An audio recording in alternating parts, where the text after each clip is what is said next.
নমস্কার বন্ধুরা, কেমন আছেন সবাই? আশা করি আপনারা সবাই ভালো আছেন। আমি রনিতা আবার একটা নতুন ব্লগ নিয়ে এসেছি জার্মানি থেকে। জার্মানিতে আমরা এই মুহূর্তে রয়েছি কোবলেজে। কালকে শুক্রবার ছিল এবং সেই শুক্রবারে আমরা পৌঁছেছি কোবলেজে এবং আমাদের অ্যাপার্টমেন্টটা কেমন ছিল সেটা আমি আগের ভিডিওতে বলেছি। তো আজকে ডে 2 শনিবার আমরা দুপুরে লাঞ্চ টাঞ্চ করে এবার এই বেলা 4টে নাগাদ বেরোচ্ছি নতুন একটা জায়গায়। এই জায়গাটার নাম হলো বোপার্ড। জার্মানির এটা খুব সুন্দর একটা ছোট্ট শহর এবং রাইন নদীর তীরে অবস্থিত একটা উপত্যকা অঞ্চল। তো কেমন এই জায়গাটা সবকিছুই এক্সপ্লোর করব আর আপনাদের সাথেও শেয়ার করব। তাহলে চলুন খুব তাড়াতাড়ি শুরু করা যাক আজকে আমার এই ব্লগ।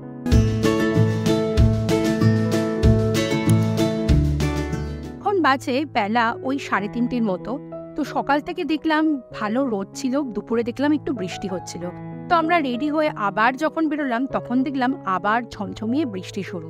তো ওই জন্য চিকার যে প্র্যামটাতে তাতে রেনকোটটা পরানো হচ্ছে যাতে ওর অসুবিধে না হয়। তো আমরা সবাই দাঁড়িয়ে আছি বৃষ্টি যদি একটু কমে সেটার আশায়। তো আমরা টুকটুক করে এগোচ্ছি হব্বানফের দিকে। তো এখানে এসে অ্যাকচুয়ালি আমাদের আজকে প্ল্যান ছিল কোখেম যাওয়ার।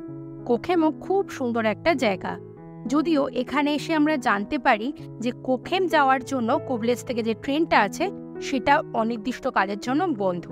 তো আমরা ভাবলাম যে তাহলে কোথায় যাওয়া যাক। তো তখনই দীপাঞ্জন আর তথাগতদা দুজনে মিলে প্ল্যান করলো তাহলে বোপার্ড যাওয়া যেতে পারে। তো বোপার্ডটাও এরকম রাইন নদীর তীরে খুব সুন্দর একটা ছোট্ট শহর। তো তাই ঠিক হলো যে চলো কোথাও তো যেতে হবে, নয়তো আজকের দিনটা পুরো ওয়েস্ট হয়ে যাবে। আর দেখতে পাচ্ছেন বেশ বৃষ্টি হচ্ছে। সকাল থেকে এত সুন্দর রোদ ছিল, তারপর দুপুর থেকে যেই বৃষ্টি শুরু হলো চারিদিকে একদম ভিজে গেল। তো যদিও এটা জার্মানির খুবই স্বাভাবিক একটা পরিস্থিতি, মানে এখানে বৃষ্টির তো কোনো কাল হয় না, যখন তখন বৃষ্টি হয়। তো আমরা হব্বানফে চলে এসেছি আর আমরা দেখছি কখন বোপার্ড যাওয়ার ট্রেন আছে। বোপার্ড যেতে খুব একটা বেশি সময় লাগবে না, ওই 15 থেকে 20 মিনিটের মতো। তো আমরা এবার আবজুক মানে লিফট খুঁজছি, যেহেতু চিকার প্র্যাম আছে। তো প্র্যামে করে উপরে মানে স্টেশনে উঠব। স্টেশনে পৌঁছে গেছি। এখানে এসে আর এক বিপত্তি হলো। কি হয়েছে জানেন? আমরা এসে দেখছি বোপার্ড যাওয়ার যে একটা ট্রেন রয়েছে কোবলেজ থেকে, তো ওই ট্রেনটার মাত্র 2টো কামরা আছে। তো যেহেতু কোখেম যাওয়ার সমস্ত ট্রেন এখানে বন্ধ, বেশিরভাগ ট্যুরিস্টই চেষ্টা করছে বোপার্ড যাওয়ার। সেই জন্য আমরা এসে যেই ওই ছোট ট্রেনটায় উঠতে যাচ্ছি তাতে আর জায়গা নেই। বিশ্বাস করুন, জায়গা নেই, উঠতেই পারলাম না। আবার 1 ঘন্টা পরের ট্রেন। তো আমরা সেই জন্য এই প্ল্যাটফর্মেই অপেক্ষা করছি পরের ট্রেনটার জন্য। আশা করি পরের ট্রেনটা অতটাও ভিড় হবে না, দেখা যাক, অপেক্ষা করি। প্ল্যাটফর্মে যে অপেক্ষা করতে করতে খুব দেশের যে প্ল্যাটফর্মগুলো হয় তার কথা মনে হচ্ছে। এখানে দেখতে পাচ্ছেন প্ল্যাটফর্মে কিন্তু কোনো রকম খাবারের দোকান নেই। যা দোকান ওই এর তলায় যে মেন স্টেশন সেখানেই যা টুকটাক দোকানপাট আছে। প্ল্যাটফর্মে কিন্তু খুব একটা দোকান নেই, তবে ভেন্ডিং মেশিন আছে। এই মুহূর্তে আমি আর অমৃতা দুজনে এই কথাই আলোচনা করছি যে দেশে হলে এতক্ষণ এখানে কত রকম দোকান থাকতো। চপ মুড়ি থেকে শুরু করে আলু কাবলি, ফুচকা, আরও কত কি এই ট্রেনের প্ল্যাটফর্মে পাওয়া যেত। এই মুহূর্তে আজকের যা ওয়েদার তাতে মনে হচ্ছে একটু ঝালমুড়ি হলে ব্যাপারটা কিন্তু জমে যেত। আমাদের বোপার্ড যাওয়ার ট্রেন এসে গেছে। আগের ট্রেনটা কি অসম্ভব ভিড় ছিল, যাক এই ট্রেনটা অতটা ভিড় নেই। তো চলুন বোপার্ড যাওয়া যাক। এই জায়গাটা কি সুন্দর লাগছে, ট্রেনে যেতে যেতে মনে হচ্ছে একদম আমাদের গঙ্গা নদীর তীরে যেমন ট্রেন জার্নি হয় ঠিক সেরকম। আর আজকের ওয়েদারটা এত সুন্দর, যেহেতু বৃষ্টি হয়ে গেছে যেন মনে হচ্ছে সবুজটা আরও যেন গাঢ় সবুজ হয়েছে। আর এখানে যেতে যেতে যে জার্মান বাড়িগুলো রয়েছে সেগুলোও যেন এই সৌন্দর্যটাকে আরও বৃদ্ধি করছে। এইগুলো কিন্তু কান্ট্রি সাইডের জার্মান বাড়ি। এগুলো কিন্তু ছোট ছোট বাড়ি, আর এগুলো বলতে পারেন এগুলো তো ফ্ল্যাট স্টাইলে নয়। তো এগুলো দেখতেও কিন্তু খুব সুন্দর। এগুলো মেনলি কিন্তু এয়ারবিএনবিতে ইউজ হয়। আর পাশেই দেখুন রেল লাইনের ঠিক সাথেই কিন্তু রাস্তাও রয়েছে। তো যারা ট্রেনে করে না গিয়ে যদি গাড়ি করে যায় তারাও কিন্তু এই সুন্দর সৌন্দর্যটা উপভোগ করতে পারবে। আমরা বোপার্ডে পৌঁছে গেছি আর দেখলাম বোপার্ড স্টেশনটা খুব ছোট্ট স্টেশন। ট্রেন থেকে নামতে গেলে যথেষ্ট বেগ পেতে হয়। আর এখানে এসে দেখি আপসুক মানে লিফট নেই, সেজন্য চিকার প্র্যামটা আমরা ধরে ধরে নিচে নামালাম। স্টেশন থেকে বেরিয়েই আমরা গুগল ম্যাপে সার্চ করে দেখলাম যে মেন সিটি সেন্টারটা কত দূর। দেখাচ্ছে হাঁটা পথে 11 মিনিট।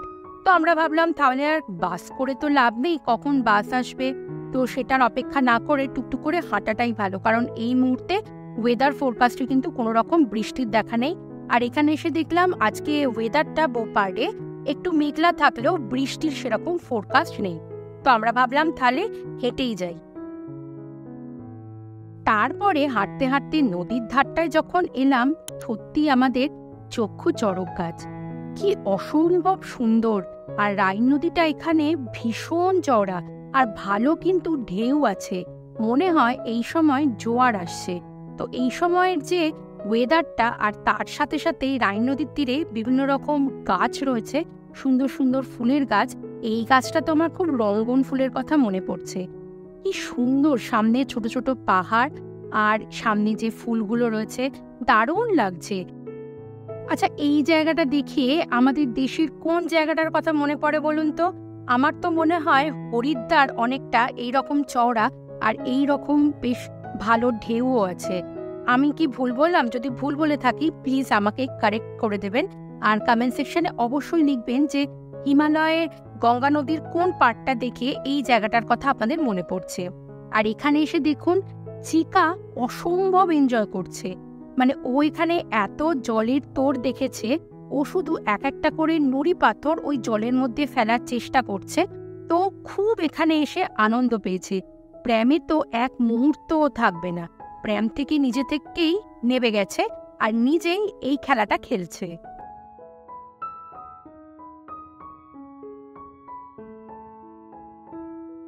মেন সিটি সেন্টারে দাঁড়িয়ে আছি, এখানে সামনে সুন্দর একটা ফোয়ারা আছে।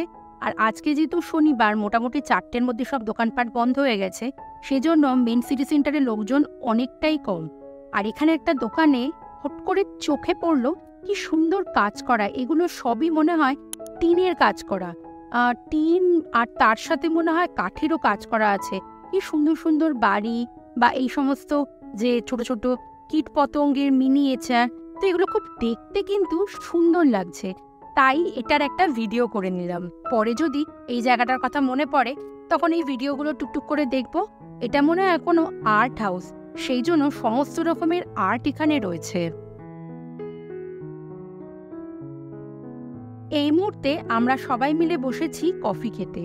তো কফি খেতে খেতে আমরা একটু গল্প করছি, আর সবাই কফি নিয়েছে, তো আমার মনে হলো একটু লেমন টি নিই। তো দেখলাম এখানে লেমন টিটা হলুদ রঙের যে এখানে লেমন পাওয়া যায় সেটা দিয়েই বানিয়েছে, আমাদের দেশের ওই সবুজ কালারের লেমন নয়। আর সামনে চিকা বসে আছে, ও নিজের মতো খেলছে। যাক, এখানে ওরা যেহেতু রাইন আর চিকা চুপচাপ বসে আছে, সেই জন্য আমরাও একটু বসে আড্ডা মারতে পারছি। ওদিকে রাইনও একটু কলা খেয়ে নিচ্ছে আর মায়ের সাথে একটু খেলছে। চলুন আড্ডা মেরে তারপরে টুকটুক করে বাড়ি যেতে হবে। দেখা যাক বাড়ি যাওয়ার সময় ট্রেন বা বাস কি পাই।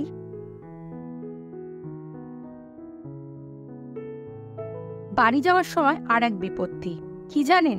বোপার থেকে কোবলেজ যাওয়ার ট্রেন ঘন্টায় একটা, সেটা এখন বন্ধ। আবার সেই 9টার পর ট্রেন আছে। তো আমরা ভাবলাম এতক্ষণ অপেক্ষা করব, তার থেকে বরং আমরা বাসে চলে যাই। বাসে যদিও সময়টা একটু বেশি লাগবে, ধরুন 15 মিনিটের জায়গায় আমাদের লাগবে হচ্ছে প্রায় 40 মিনিটের মতো। তো বেকার বসে থেকে তো লাভ নেই, বাসে করে গেলে একটু শহর থেকে গ্রামের যে সৌন্দর্যটা সেটাও আমরা দেখতে পাবো। এই যে গ্রামের সৌন্দর্য আপনাদের সাথে একটু শেয়ার করছি, দেখুন কি সুন্দর না, চারিদিকে সবুজ আর সবুজ। অ্যাকচুয়ালি এই বোপার জায়গাটা আমরা নাম শুনেছি স্নেহার কাছ থেকে, সেই স্নেহা যার সাথে আমি দুর্গাপুজোয় একসাথে নেচেছিলাম। তো সে অ্যাকচুয়ালি একটা ভিডিও দিয়েছিল, সে আর তার হাজব্যান্ড দুজনে মিলে বোপারে এসেছিল জাস্ট কয়েক মাস আগে। সেই ভিডিওটা দেখে খুব ভালো লেগেছিল। তো মনে হয়েছিল কোবলেজের এত কাছে বোপার যখন রয়েছে, একটু টুক করে ঘুরে আসা যাক। যদিও কোকেম ছিল আমাদের ফার্স্ট প্রেফারেন্স, কিন্তু কি আর করা যাবে, নেক্সট টাইম আশা করি কোকেম আমরা আসতে পারবো। সেই আসার সময় বলছিলাম না, ট্রেনের পাশে গাড়ির যাওয়ারও যে রাস্তাটা রয়েছে সেটাও রাইন নদীর তীরে, তো সেটা আস্তে আস্তে দেখছিলাম। পাশে দেখুন রেল লাইন রয়েছে, আবার আমরা যেহেতু বাসে যাচ্ছি বাসের রাস্তাও রয়েছে। জায়গাটা প্রচণ্ড সুন্দর, মনে হচ্ছে বাসওয়ালাকে বলি যে একটু বাসটা দাঁড়ান, এখানে কয়েকটা দাঁড়িয়ে ছবি তুলি। আর এখন যেহেতু সূর্যাস্ত হচ্ছে, ওইদিকে দেখুন সূর্যটা পড়েছে, এই উপত্যকা এরিয়াটা দারুণ লাগছে। এখন বাজে ওই 8:20 মতো। আমরা এখানে পৌঁছেও গেছি আর আমাদের অ্যাপার্টমেন্টের কাছেও এসে গেছি। তো আমরা এখন আলোচনা করছিলাম যে এই মুহূর্তে বাড়িতে গিয়ে একটু দুধ চা খাওয়া যাক। সেটা ভেবেই আজকে বাড়িতে এসে আমরা দুধ চা বসিয়ে দিয়েছি। সারাদিনের ক্লান্তিটা আশা করি অনেকটা রিল্যাক্স হবে এই চাটা খেয়ে। আমি বাড়ি থেকে ইনস্ট্যান্ট চায়ের প্যাকেট এনেছিলাম। এই চায়ের মধ্যে দুধও থাকে আর চাও থাকে, ছাকার কোনো ঝামেলা নেই। সেটা দিয়েই আজকে চা বানাবো।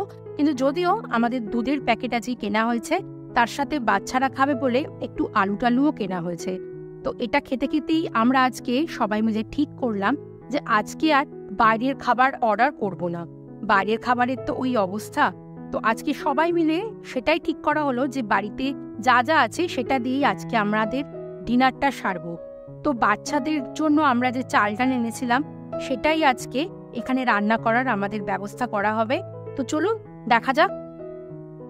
আমাদের কাছে বাসমতি চালের প্যাকেট আছে আর তার সাথে রয়েছে ডিম, পেঁয়াজও আমি কয়েকটা এনেছিলাম আর কাঁচা লঙ্কাও এনেছিলাম, এবং দীপাঞ্জন দেখি ঘিও এনেছে। তো ব্যাস, আর কি চাই।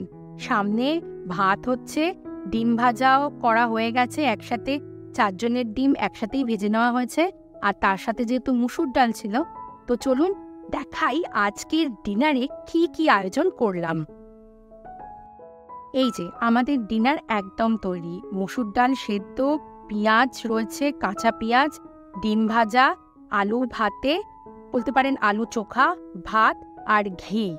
ব্যাস, আর কি লাগবে। বাঙালিদের এর থেকে ভালো খাবার আর হতে পারে? এই যে সারা দিন ঘুরেছি আর তারপরে রাত্রিরে এসে এইরকম সুন্দর একটা খাবার খাচ্ছি, ব্যাস এইটুকুই যথেষ্ট। আপনাদের এই রকম খাবার কি ভালো লাগে? কমেন্ট সেকশনে অবশ্যই জানাবেন। চলুন ডিনারটা সেরে নিই। আশা করি আজকের এই ভিডিও আপনাদের ভালো লেগেছে। ভালো লাগলে প্লিজ একটা লাইক করে দেবেন। ইউটিউব থেকে দেখে থাকলে আমার এই চ্যানেলটাকে সাবস্ক্রাইব করে দেবেন, আর ফেসবুক থেকে দেখে থাকলে আমার এই পেজটাকে ফলো করে দেবেন। তাহলে চলুন খুব তাড়াতাড়ি দেখা হবে পরবর্তী কোনো ভিডিওতে। ততদিন পর্যন্ত আপনারা সবাই ভালো থাকবেন। বাই।